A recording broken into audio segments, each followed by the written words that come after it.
Bonjour à tous et bienvenue dans ce mot pour aujourd'hui. À l'approche de ce week-end de Pentecôte, je voudrais vous encourager à être comme l'apôtre Paul le disait, elle encourageait aussi l'église d'Éphèse dans Éphésiens au chapitre 5 où il dit « Ne soyez pas enivrés de vin, mais au contraire, soyez remplis du Saint-Esprit ». Il va continuer avec cette exhortation à justement être rempli du Saint-Esprit là et d'entretenir sa propre vie, sa relation avec Dieu, sa vie spirituelle, sa vie aussi avec l'Église par des psaumes, des cantiques spirituels.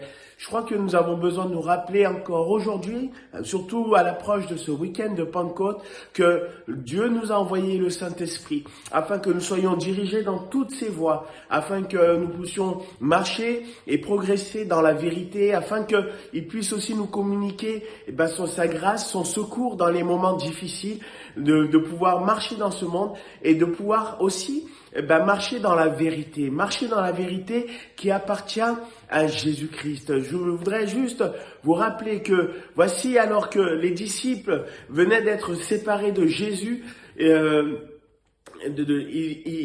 Jésus qui s'en était allé au ciel, ils devaient attendre justement que le Saint-Esprit leur soit donné. Ils étaient là rassemblés à Jérusalem, ils étaient là et ils priaient chaque jour, ils étaient dans ce lieu jusqu'au moment où ils attendaient jusqu'au temps où la promesse qu'ils attendaient est venue sur eux. Le Saint-Esprit s'est descendu sur leur vie, des langues sont descendues. Et de là, nous avons pu voir tellement de choses miraculeuses, des personnes qui parlaient dans d'autres langues, des merveilles de Dieu.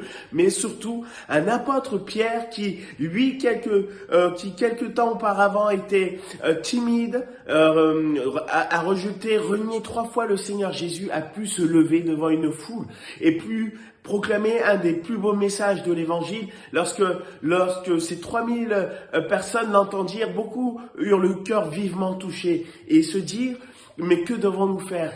Et la réponse était, soyez baptisés au nom du Seigneur Jésus, soyez baptisés, repentez-vous et recevez le Saint-Esprit. Alors aujourd'hui, je voudrais vraiment que le Seigneur vous accorde sa grâce. Si vous ne connaissez pas Jésus, approchez-vous de lui ce matin.